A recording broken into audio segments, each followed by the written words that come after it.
Well, good evening, folks, and welcome to this new edition. Thank you to So Damn Local for yielding some airtime for the United States of Europe. I'm your host, Greg Shapiro.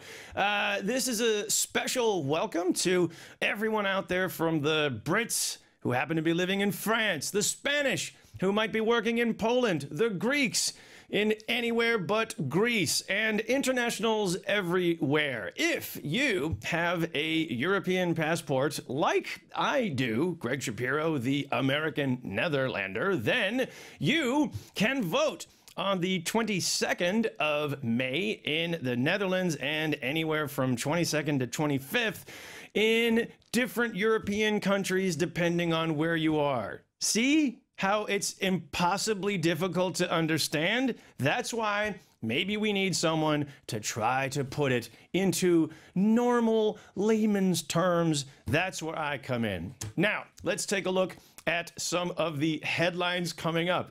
We're doing a good job so far. Approval of the EU has reached its lowest point due to European Union citizens feeling underrepresented and disenfranchised by the decision-making process in Brussels. Now that Brussels has responded with a continent-wide election, giving EU citizens more of a voice than ever before, the European Union responded, yeah. But when's the World Cup? The EU elections are scheduled for the 22nd to the 25th of May. That's the World Cup. Excellent. Moving on. We're doing well.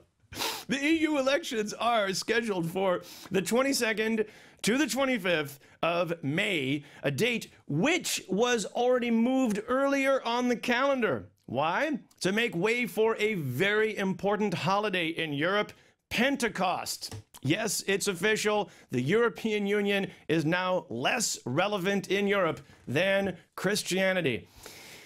The first ever live debate between the main politicians who, the first ever live debate between the main politicians who represent the main coalitions in the EU Parliament, who hope to nominate the new president of the EU Commission, took place last week, or in April. With an unprecedented amount of attention and ad campaigns and even social media, a majority of Europeans said, "Oh yeah, who's in charge of Europe? You basically mean this woman, right?"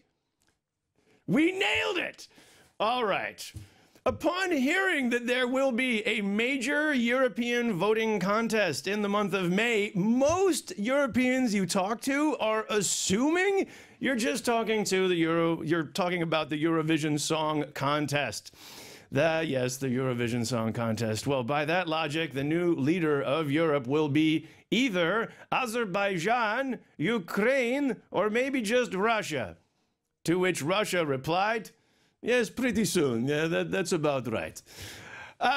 Well, folks, that's why we do this. We are trying to make the European Union palatable for most Europeans. And to do that, I hope you will join me on this new weekly adventure.